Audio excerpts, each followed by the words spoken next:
Okay, so this is NTH, which is a really nice body hack that Rob John showed us, and it basically just helps us to get our body into alignment through an easy to remember acronym. So N stands for, well, let's start with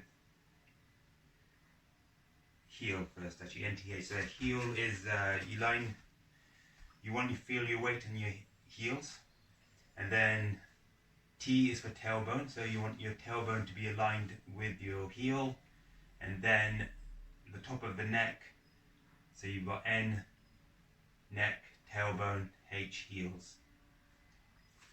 We'll just do that from the side, lined, lined, and then push the neck back, then slightly with the chin, come forward a little bit, and that gives you the perfect body alignment, because there's a natural curvature in the back here which you replicate. So you line up, then bring the chin slightly forward, and that should give you a little bit of a tension here.